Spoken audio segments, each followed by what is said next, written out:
Et alors, merci Laure, merci d'avoir accepté de témoigner de votre expérience de créatrice, d'artiste touchée de douleur, parce que bah, ce témoignage va, j'en suis sûre, inspirer autour de nous.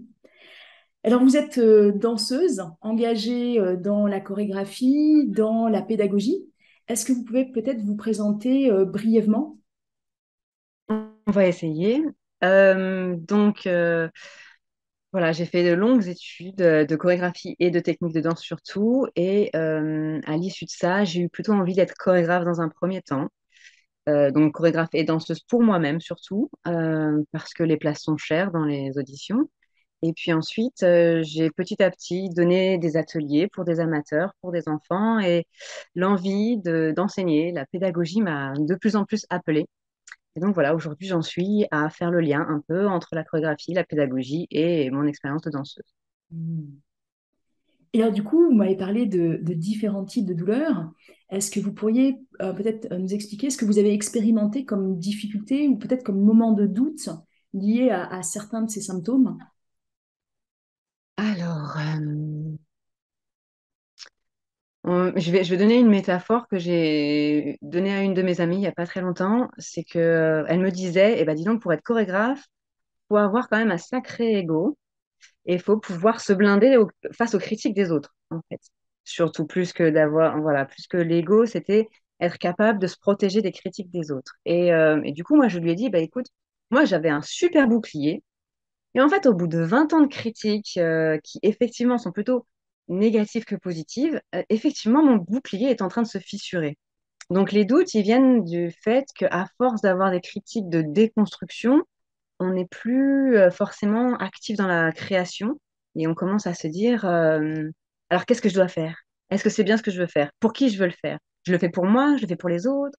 Est-ce que j'ai envie de continuer à le faire? Est-ce que j'ai pas envie de faire un autre métier? Est-ce que j'ai envie pas de, est-ce que j'ai pas envie de m'investir dans mon rôle de maman? Est-ce que j'ai pas envie de gagner de l'argent comme tout le monde? Et du coup, voilà, les doutes effectivement ont commencé à apparaître depuis, on va dire, 2018, juste un peu avant le confinement. Donc, et non, en fait, j'ai eu comme pas des révélations, mais des signes que non, non, non, c'était bien le bon choix que j'avais fait. La danse, c'était vraiment le milieu pour moi. Donc, même Merci. si c'est une douleur, parce qu'au quotidien, c'est un peu comme un combat à défendre, et puis une angoisse de, oups, je suis financièrement dans le rouge, et ben, c'est une angoisse de dire, bon, ça va aller, on va faire des choses pour pallier, mais effectivement, c'est la vie d'artiste, on le sait bien, c'est pas sécurisant. Hmm. Donc là, on vient de parler de la douleur, du doute. Mm, Et puis, il y a aussi les douleurs avec les symptômes physiques. oui, Et il me semble que vous en avez vécu aussi. oui. J'en ai vécu de plusieurs sortes. Alors, il y a eu au départ au conservatoire par le comment l'extrême exigence et les professeurs et les chorégraphes qui passaient, qui demandaient de se dépasser. J'ai commencé à avoir des sciatiques à l'âge de 14 15 ans. Donc déjà physiquement, c'était un peu un handicap parce que quand on a des sciatiques, on peut plus enrouler, dérouler le dos. Donc en danse contemporaine, c'est quand même assez essentiel, les enroulés, déroulés. C'est pratiquement la base de toute la technique. Donc bon, il y a eu ça, mais j'ai réussi à trouver des techniques grâce à des très bonnes ostéos qui m'ont donné des exercices pour atténuer la douleur et puis pour m'en sortir. Les semelles orthopédiques aussi, ça aide, mais ça ne fait pas tout. Et puis ensuite, ben, il y a eu des blessures mystères au genou qui étaient liées au fait que je musclais pas correctement mes jambes pour la pratique que j'en avais de la danse quotidienne et régulière. Puis il y avait aussi le fait que de manière nutritionnelle, je n'avais pas une alimentation adaptée à l'effort musculaire. Donc j'ai commencé à avoir une diététicienne pour pallier à ça. Et puis plus tard, bah, pendant le confinement, j'ai bien vu que les cours en visio, c'était pas pour moi parce que je me suis fait une entorse de cheville en glissant sur un tapis. Donc, bon, et plus tard, ensuite, j'ai voulu pallier à justement, mes bras ont toujours été ma faiblesse et j'ai voulu réutiliser plus mes bras pour les muscler. Mais je me suis fait une tendinite du coude. Donc voilà. C'est un cercle, un peu comme un cercle vicieux entre l'envie de progresser là où on a des faiblesses et le fait d'être seul à le faire, de ne pas se faire accompagner et du coup de se blesser. en le faisant un peu dans la précipitation pour aller plus vite et pour, enfin, un petit peu soi-disant être plus efficace, essayer de l'être au plus rapide, au moins cher, voilà. Euh, Et ce que vous me partagez aussi, c'est que du coup, ces douleurs, elles remettent en cause un petit peu votre activité, qui est quand même dans la danse. Exactement. Donc, je passe, en fait, depuis quelques années, même dans mon année de grossesse, j'ai dû réadapter des chorégraphies parce que j'avais pris des engagements. Et je me disais, ça ira. Et puis, en fait, bah, les roulades sur le ventre, je ne pouvais plus les faire. Donc, je les ai adaptées. Et en fait, ouais, vraiment, depuis l'accouchement, le post-accouchement, j'ai passé mon temps à réadapter toutes mes chorégraphies en fonction des douleurs chroniques que j'avais. Et pour ça, ça m'a quand même apporté beaucoup.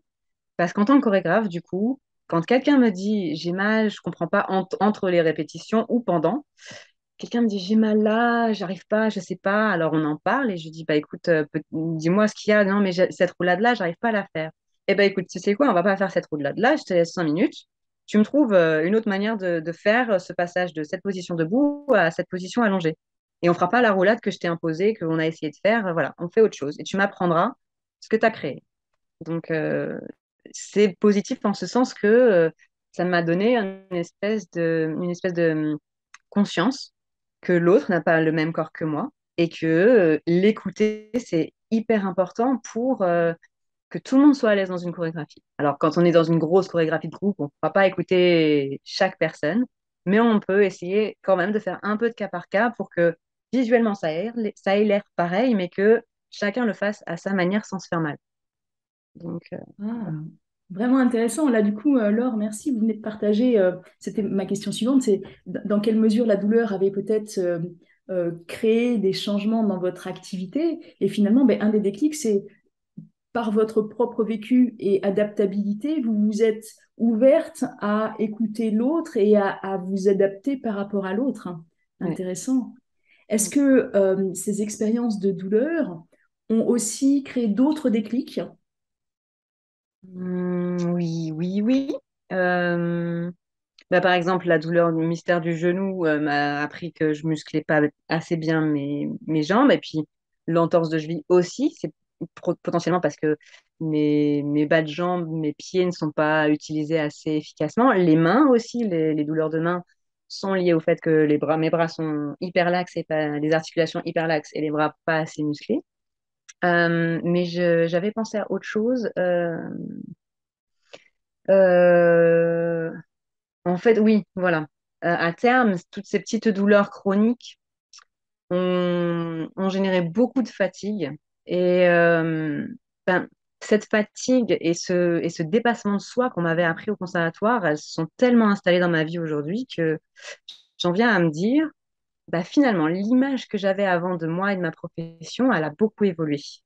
Aujourd'hui, je me sacrifierais pas pour un chorégraphe. Et c'est d'ailleurs pour ça que, bon, j'hésite à passer les auditions. Maintenant, c'est plus parce que je me dis j'aurais peut-être pas la place, c'est plutôt parce que je me dis qu'est-ce qu'on va me demander de faire, jusqu'où on va me demander d'aller, et est-ce qu'on va me respecter. Moi, je suis plus pour me faire plaisir en dansant, que les gens se fassent plaisir avec moi en dansant aussi, plus que dans la virtuosité, dans le show-off. Et du coup, j'en viens à me dire, ben, si ça m'intéresse pas, qu'est-ce que ça dit de ma profession aujourd'hui, ma profession qui a toujours été un milieu super rigoureux, où il fallait se dépasser, où il fallait aller au-delà de ses limites. Moi, aujourd'hui, j'ai plus envie d'aller au-delà de mes limites. En fait, j'ai envie de prendre soin de moi et des autres. Et donc, peut-être que aujourd'hui, la danse n'a plus le même sens pour moi. Et je suis plus dans une relation, enfin, j'ai des amis qui font de la danse-thérapie. Je suis plus dans une relation à ça. Et c'est là que ça se recoupe avec la pédagogie, l'envie de transmettre des choses, mais pour se faire plaisir, pour se faire du bien et pour s'ouvrir l'esprit à autre chose on va dire, problèmes quotidiens qui peuvent très vite devenir hyper angoissants, anxiogènes et lourds. Et donc, si on a cette soupape, cette espèce de moment de on se fait plaisir, on n'est pas jugé, même si on danse pas spécialement bien, même si on n'est pas souple, même si on ne fait pas des levées de jambes impressionnants, eh ben, on se fait plaisir et on le fait dans la sécurité, sans se faire mal. Hmm. Merci pour ce témoignage. Merci. Et du coup, peut-être, comment est-ce que vous qualifieriez aujourd'hui la place de la douleur dans votre expression créative? Est-ce que la douleur a encore une place pour vous en tant que créatrice, en tant qu'artiste? Bah, dans mon avant-dernière chorégraphie, oui, elle a une grosse, grosse, grosse place. Dans mon solo, En attendant de vivre, c'est la place principale. C'est le solo parle de comment, dans la vie, on peut s'embourber dans des douleurs de plus en plus profondes. Et si on n'a pas ce déclic que j'ai dans ce solo, on peut y rester longtemps. Mais dans ce solo, il y a le moment de déclic où, non, en fait, non, j'ai envie de vivre. Et j'arrête d'attendre de vivre. Et ce solo-là, effectivement, c'est une histoire de douleur. Par contre, bon, le dernier solo avec la danse peinture, c'est plus léger, c'est plutôt un plaisir de la texture de la peinture et du rendu visuel après la danse, après le moment de performance. Qu'est-ce qui reste sur le papier de ce moment de danse? Donc je dirais, oui, ça a eu une grande place, mais aujourd'hui, je sais pas. J'avais un projet, une idée de projet sur l'amour, le grand thème de l'amour. Et j'étais partie sur Orphée et Eurydice. Donc, effectivement, là, la douleur a une grande place.